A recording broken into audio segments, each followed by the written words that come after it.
నెల్లూరు జిల్లా వెడవలూరు మండలం రామతీర్థం గ్రామంలో ఎస్టీ కాలనీలో ఉన్న ఎలిమెంటరీ స్కూల్లో వంట పని చేస్తున్న కృష్ణవేణి స్కూల్లో పిల్లలకు భోజనం వండిపెట్టేది. ఈ క్రమంలో ఆ స్కూల్లో 15 మంది పిల్లలే కావడంతో గవర్నమెంట్ కేవలం 3,000 రూపాయలు మాత్రమే తనకు జీతంగా ఇవ్వడం, ఆ జీతంతో తన కుటుంబాన్ని పోషించుకోలేక ఇబ్బందులు పడుతున్నారని, ఉద్యోగానికి ఆగిపోదామన్న సమయంలో ఈ విషయాన్ని భాషా యూత్ ఫౌండేషన్ చైర్మన్ వనమాల జనార్దన్ దృష్టికి గ్రామస్తులు తీసుకెళ్లగా ఆమెతో చర్చించి గవర్నమెంట్ ద్వారా వచ్చే 3,000 రూపాయలే కాక అదనంగా మా భాషా యూత్ ఫౌండేషన్ మీకు 1 సంవత్సరం పాటు ప్రతి నెల 2,000 రూపాయలు ఇస్తానని వాగ్దానం చేశారు.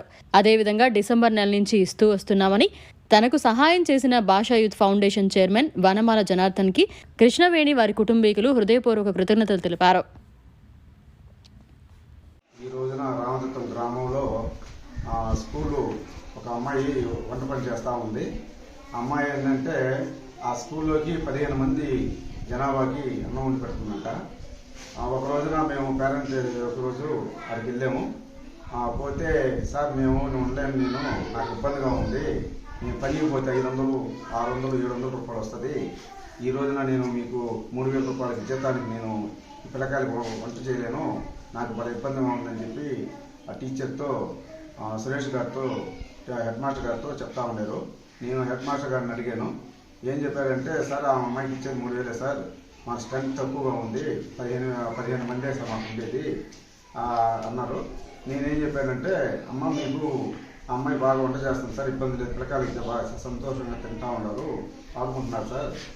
ఈ రోజున ఆ అమ్మాయి ఏంటంటే అంత డబ్బులు మాకు ఇబ్బందిగా ఉంటుంది కాబట్టి ఈరోజు నేనేం చెప్పానంటే, అమ్మ నువ్వు పిల్లకాయలకి అనుకూలంగా చూస్తున్నావు కాబట్టి ప్రతి నెలకి 2,000 రూపాయలు నీకు నెల జీతం ఇచ్చినట్టు నీ సంవత్సరం రోజులు ఇస్తానని చెప్పి మాట చెప్పాను. ప్రతి డిసెంబర్ 1వ తేదీ నుంచి ఈ రోజు వరకు తప్పనిసరిగా అమ్మాయికి ప్రతి 2,000 రూపాయలు ఆ అమ్మాయికి అందజేస్తా ఉన్నాను. ఆ అమ్మాయి ఏంటంటే, అన్న నువ్వు నాకు నా కుటుంబానికి సహాయంగా ఉండవు, ఎంత నాకు సంతోషంగా ఉంది, నాకు ఒకవేళ రూపాయి రాపైనా పిల్లకాయని జాగ్రత్తగా చూసుకుంటాను, నా గవర్నమెంటే ఆ రోజు నేను చెప్పాను, గవర్నమెంటే నేను ఇస్తాను, తొందరపడలేదు, మీరు జాగ్రత్తగా ఎంత జాగ్రత్తగా మీరు ఉంటారో ఈరోజు మీకు 3,000 రూపాయలు ఇచ్చేది జీతం మీకు గవర్నమెంట్, రాబోయే రోజుల్లో 10,000 రూపాయలు చేస్తారు. అది ఒక ఓర్పు అనేది మీకు ఉన్నప్పుడే మీకు వస్తుంది. మీకంతా ఏంటంటే ఈరోజు ఇవ్వాలా 10,000 రూపాయలు ఈ రోజే కావాలా అనే టైప్లో మీరు ఉంటారు. అది కాదు, మనకు ఏ రోజు ఓర్పు ఉంటుందో ఆ రోజు మీకు మీరు అనుకున్న దానికంటే మీ స్థాయికి సరిపోయే డబ్బులు మీకు అందుబాటులో అవుతాయి, మీ కుటుంబం సక్రమంగా జరుగుతుంది. దానివల్ల నువ్వు భయపడబడలేదు, సంవత్సరం రోజు నేను ఇస్తానని చెప్పి మాట చెప్పాను. హెడ్ మాస్టర్ గారు కూడా వాళ్ళందరికీ సహాయంగా బాగా అనుకూలంగా చెప్పగలరు. సార్ ఒకటి చెప్పారు, ఈ రోజున ఏంటంటే స్కూల్లో 15 మంది జనాభా ఉన్నారు, ఈ వరకు ఉండాలని ఆయన కోరుకుంటా ఉన్నాడు. సార్ స్ట్రెంత్ ఉంటే కొంచెం మాకు బాగుంటుందని చెప్పి అడిగారు. నేను ఉండి మాట్లాడాను. సార్ మీకేం ఇబ్బంది లేదు, ఒకసారి ఎమ్మెల్యే గారితో మాట్లాడతాము, ఒకసారి కనుక్కుంటాం, మేడం గారు తప్పనిసరిగా చేస్తారు, మీకు అనుకూలంగా చేస్తారు సార్, మీకేం ఇబ్బంది లేదని చెప్పాను. ఒకరోజు సార్ని తీసుకురావాలని కోరుకోన్నాను. దీనికి అనుకూలంగా ఉండాలి కాబట్టి ప్రతి ఒక్కరూ స్కూల్లో పిల్లకాయలు చదవడం కానీ చేయడం కానీ రోజు స్కూల్కి రాకుండా ఉండేవాళ్ళు కూడా ఈరోజు పిల్లకాయలు 15 మంది కంటిన్యూషన్గా జాగ్రత్తగా వస్తున్నారు కాబట్టి నేను అమ్మాయికి అనుకూలంగా ఆర్థిక సహాయం చేసేదానికి సిద్ధంగా ఉపయోగించుకుంటున్నాను.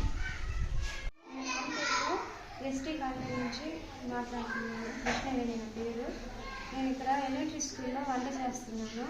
ఇక్కడ నాకు జీతం 3,000 ఇస్తున్నారు. అది సరిపోవట్లేదు. ఫౌండేషన్ తరఫున భాష అన్న నాకు 2,000 ఆర్థిక సహాయం చేస్తారు. మాట్లాడుతున్నాను. నా పేరు కృష్ణవేణి. ఇక్కడ రామతీర్థ ఎస్టీ కాలనీలో ఎలిమెంటరీ స్కూల్లో పనిచేస్తున్నాను, వంట చేస్తున్నాను. ఇక్కడ పేరెంట్స్ మీటింగ్ పెట్టారు. అక్కడ ఆ పేరెంట్స్ మీటింగ్కి పెద్దవాళ్ళందరూ వచ్చారు. ఫౌండేషన్ భాష అన్న వాళ్ళందరూ వచ్చి ఇక్కడ పిల్లలు తక్కువగా ఉండాలని అన్న హెల్ప్ చేస్తా ఉన్నారు. 2,000 రూపాయలు సాయం చేస్తున్నారు. పిల్లలు తక్కువగా ఉండి జీతం తక్కువగా ఉందని హెల్ప్ చేస్తున్నారు. మా కుటుంబానికి హెల్ప్గా ఉంది. చాలా థ్యాంక్స్. మరిన్ని అప్డేట్స్ కోసం మన HN9 టీవీ ఛానల్ని సబ్స్క్రైబ్ చేసుకోండి.